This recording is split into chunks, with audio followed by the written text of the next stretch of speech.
Hi, everyone. We're talking Apple's spring-loaded event. Lots to unpack here, Adrian. A very hardware-focused event, of course. Just off the top, what are your thoughts?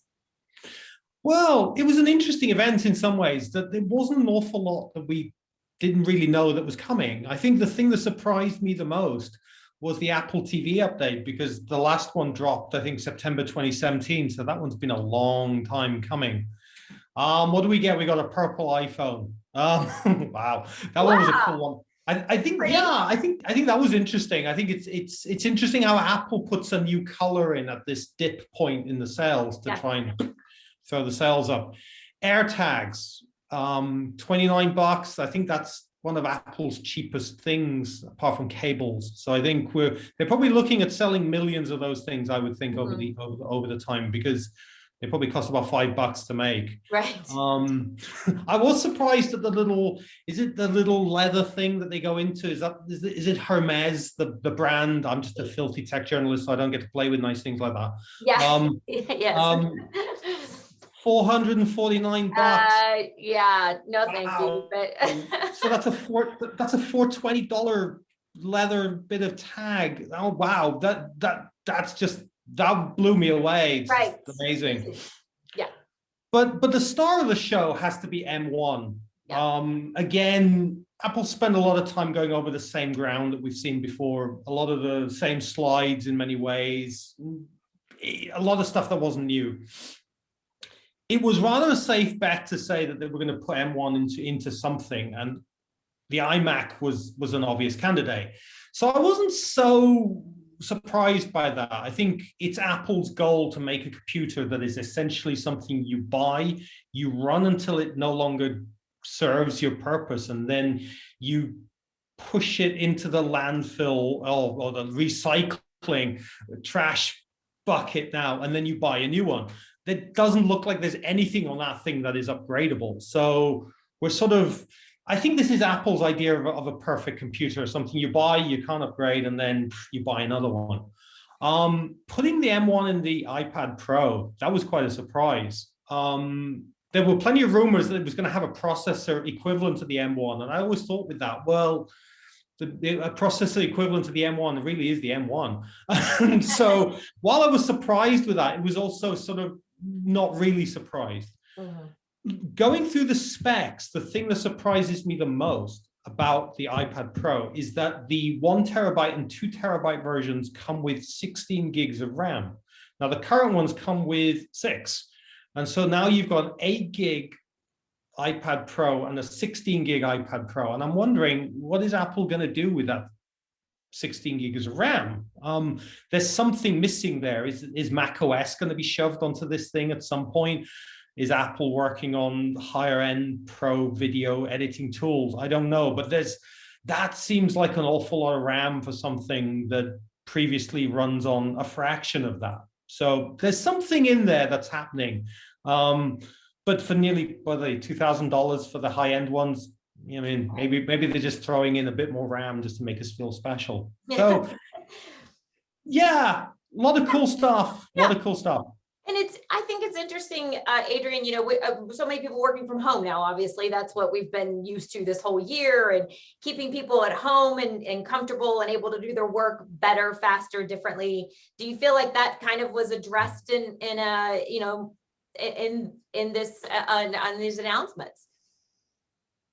Apple's really good at sort of taking the temperature of the time, and it's always been very good at doing that. And I think now that there was a great focus on work from home, I think the new iMacs with their nice colors was supposed to brighten up where you're working, even though most people have their screen set up so they've got their back to the wall and nobody's ever going to see that cool color. So I think the center stage camera on the iPad Pro that can digitally follow people by using that ultra wide camera, that's kind of cool. And I'm pretty sure we're going to see something like that on the 2021 iPhone. So I mean, again, yeah, there's a lot of work from home emphasis in there. And I think in some ways, M1 sort of fits in with that as well, because it allows Apple to redesign stuff that it's already got out there, make it feel a little bit different.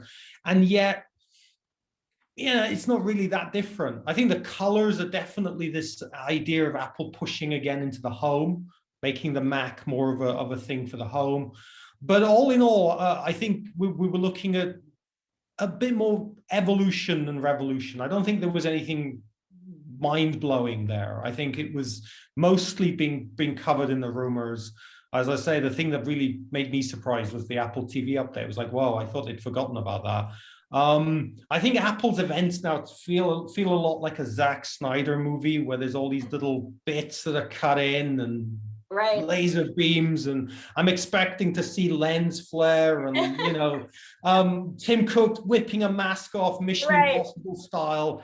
Yeah, in some ways, I find myself switching off a bit, like watching Godzilla and Kong fighting. I just know Yeah. there's so much CG in there, and there's so much money spent on it. I just prefer to see Craig Federighi just kind of make dad jokes. I think it was just funnier as far as I was concerned. I'm now just finding myself tuning out. Yeah. I think there's certainly people that feel that way, Adrian. After I was reading comments on a bunch of different things that have been, we put out and other sources have put out, and interesting to see comments on the social media responses there. What about them coming out at the beginning though? Talking about their carbon footprint and addressing that early on as well.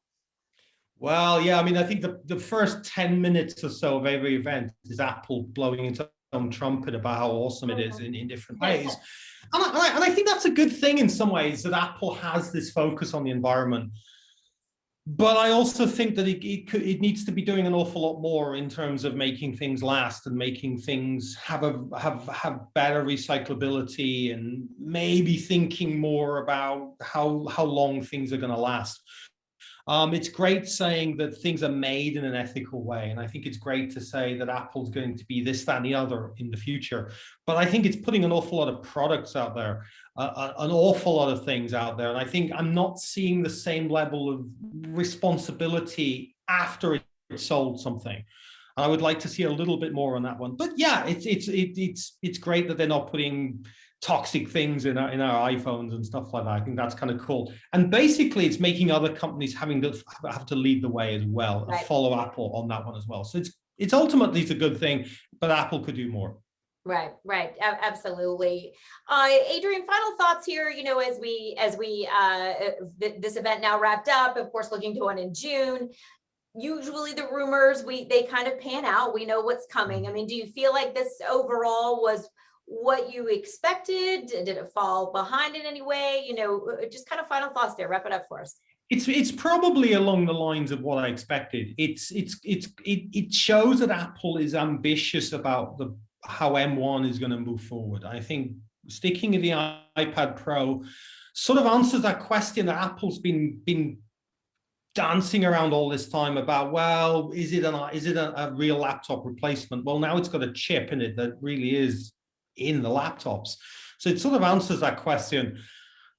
I think it also gives us a little bit of a hint as to what the next iPhone will have. I could see things in there like that center stage camera and think, yeah, that would be kind of cool on an iPhone too. It's interesting to see Apple pitch Thunderbolt port on the iPad Pro as much as well. It makes Lightning look really old now.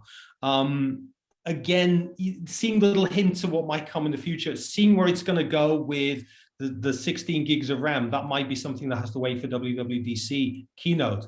It would be a good place to do it.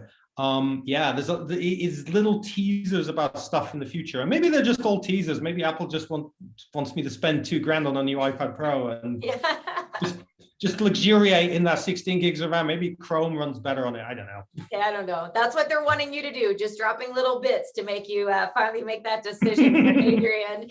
Well, of course, again, a lot to unpack here with Apple's spring-loaded event, but we have it all broken down for you on ZDNet, and we hope you will all check it out there. Adrian, thank you, and thank you to all of you for watching us here today.